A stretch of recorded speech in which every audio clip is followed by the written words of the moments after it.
Ainda que os homens tenham o hábito de manchar minha reputação, e eu saiba muito bem como sou malquisto entre os tolos, tenho orgulho de vos dizer que esta loucura é a única que pode trazer alegria aos homens e aos deuses.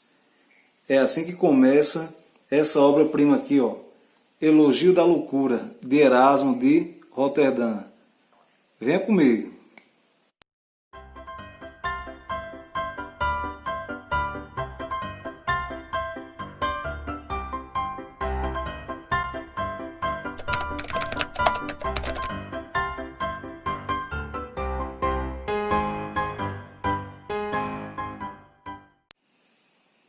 Hoje vamos tratar da obra Elogio da Loucura, de Erasmo de Roterdã. Está aqui para vocês, da editora Martin Claret. Aqui, apesar de ser um texto, de ser um livro bem fininho, está o texto integral aqui. É uma obra-prima renascentista. Antes de começar a falar da obra em si, do que ela se trata, a gente vai falar um pouquinho da vida do autor, que é o Erasmo de Roterdã. Erasmo de Roterdã nasceu em 1466, em Roterdã, na Holanda. Na verdade, o nome dele não era Erasmo de Roterdã, era Desidério Erasmo, e ganhou esse nome por causa de Roterdã, na Holanda, onde ele nasceu. Estudou no convento de Bois-le-Duc, depois no convento agostiniano de Steen. Foi lá que ele ganhou o título de doutor em teologia.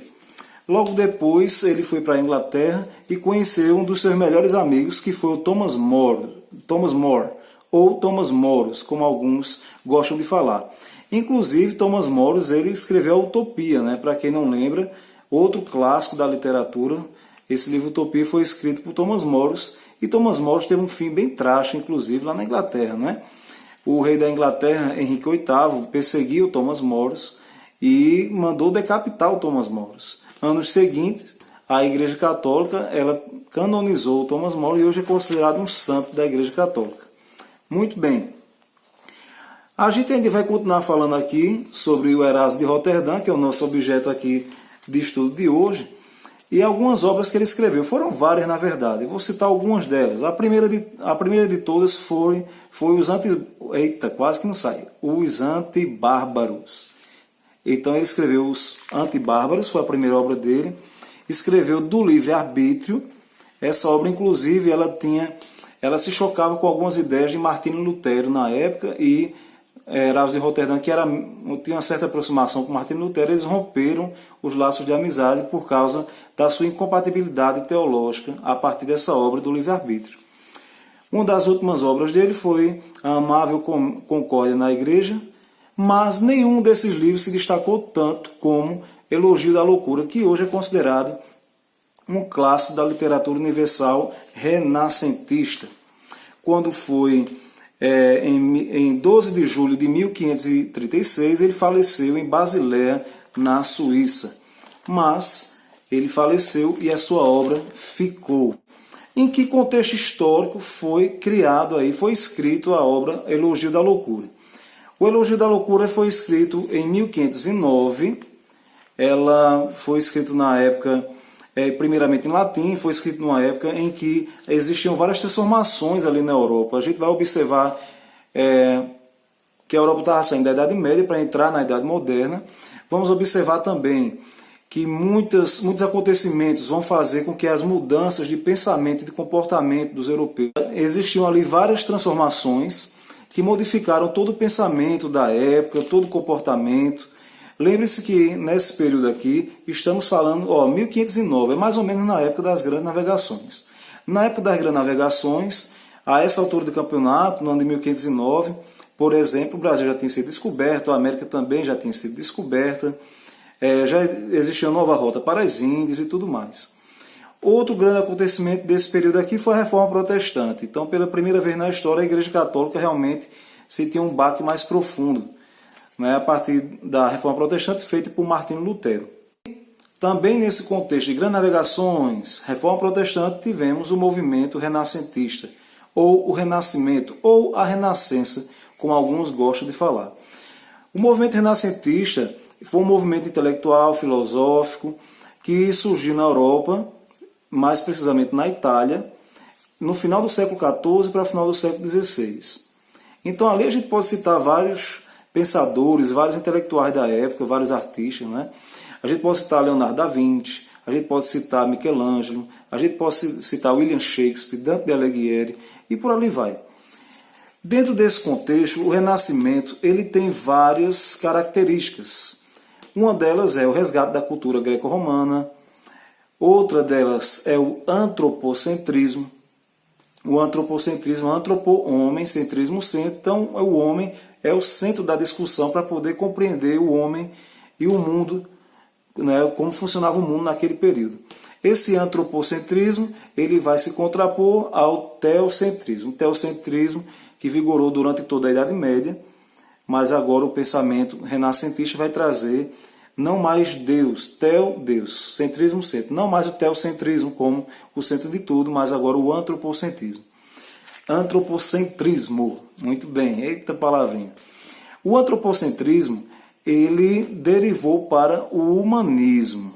Então, o que é o humanismo? Esse humanismo, antes ele tinha uma expressão em latim chamada Studia Humanitatis, que era nas universidades da época. Eles pegavam e estudavam poética, filosofia, retórica. Então, essas ciências eram chamadas de humanidades, ou Studia Humanitatis. E também eram conhecidos como artes liberais, porque, segundo o conhecimento da época, acreditava-se que estudando essas disciplinas, né, essas ciências, elas seriam ferramentas de libertação do intelecto das pessoas. Esse humanismo, né, que vai colocar aí o homem como objeto de estudo, de pesquisa, ele também, o Erasmo de Roterdã, vai ter algumas características desse humanismo. Nós vamos observar, por exemplo, a questão da devoção pela antiguidade, que vai ser muito grande no Erasmo de Roterdã. Erasmo de Roterdã, lembre-se, apesar dele ser religioso, né, ele era um agostiniano, mas ele era um homem muito culto, e lembre-se que naquele período ali a gente vai observar no Renascimento uma tentativa, né, de ressurgir com a cultura greco-romana antiga. O que era da Grécia antiga, o que era de Roma antiga, era considerado bonito, clássico e tudo mais. Então, ele vai fazer várias citações no livro Elogio da Loucura sobre a Grécia e a Roma antiga, citando deuses, seres mitológicos e tudo mais. Nessa obra aqui ele vai fazer uma dura crítica à escolástica. O que é a escolástica? A escolástica ela é uma filosofia que estuda a religião. Nesse caso aqui, que estuda a religião cristã católica durante a Idade Média. Então a escolástica da Idade Média, que pertencia ali à Igreja Católica, ela ia tentar compreender Deus através dos pensamentos de Platão e Aristóteles. Então pegava-se Platão, o pensamento platônico e o pensamento aristotélico para tentar racionalizar a explicação sobre Deus, como ele criou o mundo e as pessoas. Existem dois grandes filósofos na Igreja Católica que desenvolveram esse pensamento aí, que foi que foi Santo Agostinho e também São Tomás de Aquino. Eles beberam da fonte de Platão e Aristóteles e tentaram fazer suas teologias, fizeram suas teologias através do pensamento desses dois filósofos aí. E o Erasmo de Roterdã, ele vai cair em cima dessa filosofia escolástica, vai fazer várias críticas que a gente vai ver já já. Outra característica de Erasmo de Roterdã aqui nessa obra é que ele vai tentar fazer uma reformulação da fé cristã. Como é que é essa reformulação da fé cristã? Aqui vale salientar que ele tinha uma aproximação com Martinho Lutero, aquele mesmo que fez a Reforma Protestante, exatamente. Então, apesar dessa aproximação, mas eles não se batiam no resultado final. Martinho Lutero que rompeu com a Igreja Católica radicalmente, fundando uma nova igreja, a Igreja Protestante, a Igreja Luterana. E Erasmo de Roterdã dizia, não, realmente, a Igreja Católica tem muito erro, mas não é necessário que haja um rompimento. É necessário que ela se mantenha sem nenhum rompimento brusco e que a gente reformule o pensamento cristão aqui com certos erros da Igreja. Era o que pensava o Erasmo de Roterdã aí. Então, esse humanismo de Erasmo de Roterdã, ele vai ficar muito forte através disso aí, da questão da crítica escolástica e também a questão muito forte na tentativa de reformular esse pensamento cristão. Vamos ver um pouquinho da obra agora. Eita, é uma delícia, olha. ler o Elogio da Loucura é uma delícia. Você vai lendo e vai sorrindo, lendo e vai sorrindo, lendo e vai sorrindo. É muito interessante. Muito bem. Uma das frases principais, a primeira delas, aliás, eu li aqui no começo desse vídeo para vocês. E tem um trecho muito engraçado, logo nos primeiros parágrafos, que ele diz o seguinte: se não tem quem te elogie, elogia-te a ti mesmo. Se não tem quem te elogie, elogia-te a ti mesmo. Então, é com esse pensamento que vai começar aqui o livro, no sentido de que quem escreve o próprio livro é como se fosse a loucura escrevendo. A loucura, a próprio punho, pegando ali e escrevendo tudo. Então a loucura é a força norteadora, é a força que move todas as pessoas e os deuses. E ele vai satirizando, né? Olha, tá vendo fulano de tal que age dessa forma? Aquilo é a loucura nele, sou eu nele ali e tal. É muito interessante. Dentro desse contexto, a loucura, ela vai até dizer como foi que ela nasceu, né? Olha só, eu sou filho de Plutão, né? Um dos deuses da Grécia Antiga. Eu sou filho de Plutão. Plutão era o deus das riquezas. Ele vai dedicar alguns parágrafos só elogiando Plutão. Ah, Plutão fez isso, fez aquilo. Então eu sou filho de Plutão e de uma ninfa, a ninfa Neotétis. A ninfa Neotétis, na mitologia grega, é aquela ninfa da beleza, da juventude. Né? Então sou filho de Plutão, do deus Plutão, com a ninfa Neotétis, dizia a loucura aqui no livro. E quem me deu de mamar, isso a loucura falando, quem me deu de mamar foram duas outras ninfas. Foi a ninfa Mete e a ninfa Apédia. A ninfa Apédia, na mitologia grega, é a ninfa da imperícia. Veja só. E a ninfa Mete é a ninfa da embriaguez. Então você imagina aí a loucura amamentando, né, na ninfa da embriaguez. E, além dessas sátiras, dessas ironias em relação à mitologia grega, principalmente na origem da loucura, ele vai também criticar um dos filósofos da filosofia grega, que é o Platão. Um dos pensamentos de Platão era justamente falando que, olha, para um rei governar bem a república tem que ser um filósofo, né? Ou então um rei que gosta de filosofia, de arte, que gosta de estudo. Então, só assim ele vai ser um bom rei, não é verdade? Aí o que é que vai acontecer? Aqui a loucura vai dizer, olha Platão, você está totalmente equivocado. É o oposto. Quanto mais você gosta, quanto mais a pessoa é um filósofo, pior rei ele vai ser. Aí a loucura vai citar o exemplo de dois governantes da Roma Antiga aqui, né, que é Catão. Né, eram duas pessoas, o nome delas duas era Catão. Então ele vai citar os dois Catões. Ele vai dizer o seguinte, olha, Catão, que era censor lá da Roma Antiga, ele foi acusado mais de 40 vezes e foi absolvido todas as 40 vezes. Então você observe aí, né, essa crítica. Ele vai dizer o outro Catão, o Catão de Útica, que ele fazia oposição a César também, foi um péssimo governante. Então a loucura vai criticando aqui essa teoria de Platão, em que diz que para poder ser um bom rei, para poder governar bem, você tem que ser, né, um grande filósofo. Então a loucura joga uma pá de terra aqui. Nesse livro a gente vai encontrar alguns trechos muito engraçados também em relação ao casamento, né? Ele vai pegar, deixa eu pegar aqui no livro, na página 32, aqui, olha só, página 32. Olha o que a loucura diz em relação ao casamento, ao divórcio, etc. Olha o que ela diz. Quantos divórcios não se verificariam, ou coisas ainda piores do que o divórcio, se a união do homem com a mulher não se apoiasse, não fosse alimentada pela adulação, pelas carícias, pela complacência, pela volúpia, pela simulação, em suma, por todas as minhas sequazes e auxiliares. Ah, como seriam poucos os matrimônios, se o noivo prudentemente investigasse a vida e os segredos de sua futura cara-metade, que lhe parece o retrato da discrição, da pudícia e da simplicidade. Ainda menos numerosos seriam os matrimônios duráveis se os maridos, por interesse, por complacência ou por burrice, não ignorassem a vida secreta de suas esposas. Costuma-se achar isso uma loucura, e com razão, mas é justamente essa loucura que torna o esposo querido da mulher e a mulher querida do esposo, mantendo a paz doméstica e a unidade da família. Então veja como é interessante, como ele coloca aqui, né? Porque ele vai pegar e vai dizer, olha, é a loucura que está aí no casamento, né? Porque o cara, ele deixa de olhar o passado da esposa, ele está ali no dia a dia, conviver com aquela mesma pessoa por tanto tempo, aquilo ali é fruto de uma loucura total, realmente. Tem que ser muito louco para poder sobreviver a um casamento. Segundo o livro, tá? Os casados não achem ruim, não.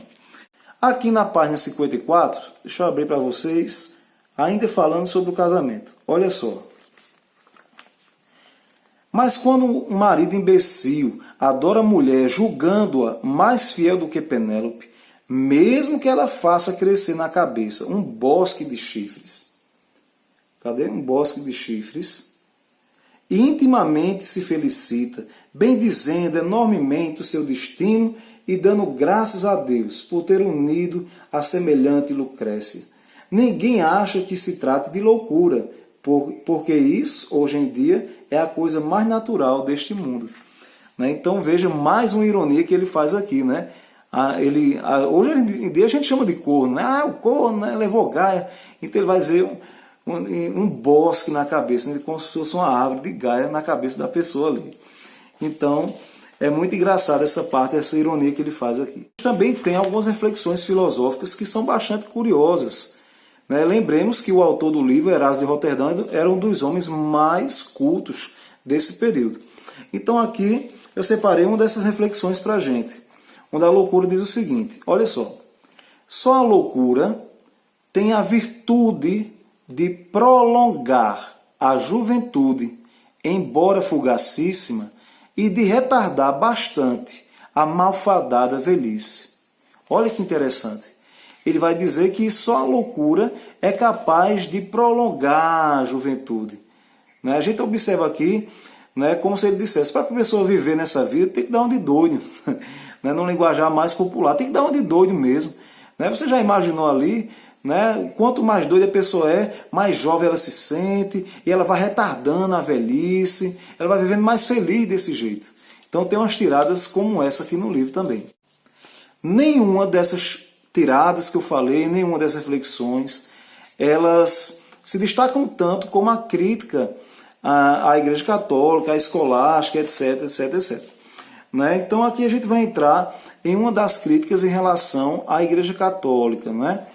Lembrando sempre que o pensamento de Erasmo de Roterdã, ele era um pensamento de reformulação da Igreja Católica, do pensamento cristão, fazia crítica à escolástica na época e tudo mais.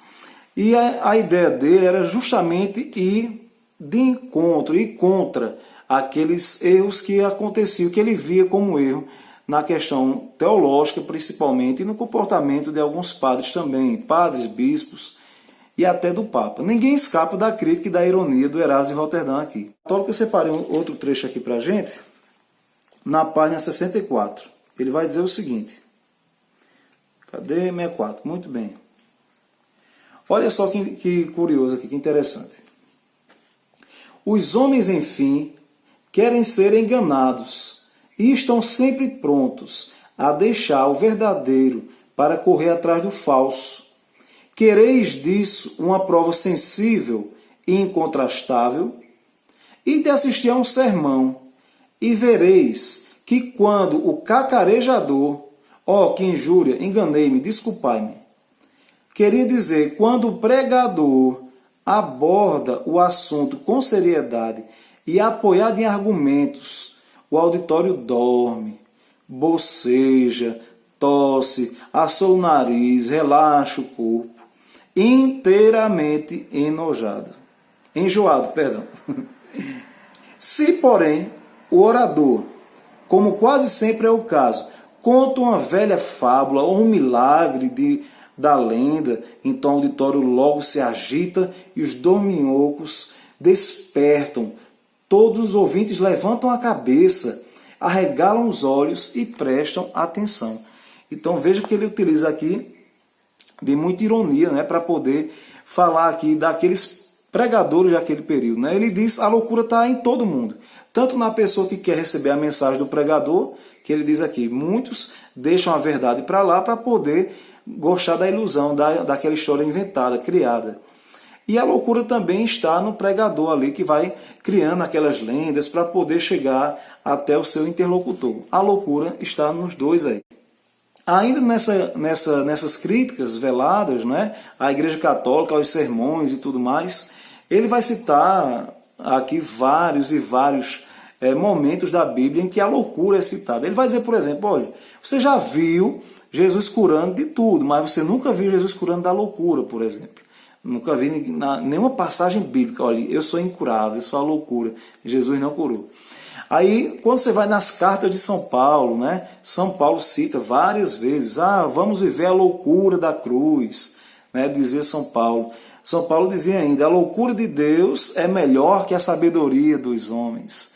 Né? Então, com essas tiradas aí, ele vai colocando. Vai citar também até Salomão, lá do Antigo Testamento, né? Quando Salomão diz assim, eu sou o mais louco de todos os homens, de todos os príncipes, de todos que existem nessa terra.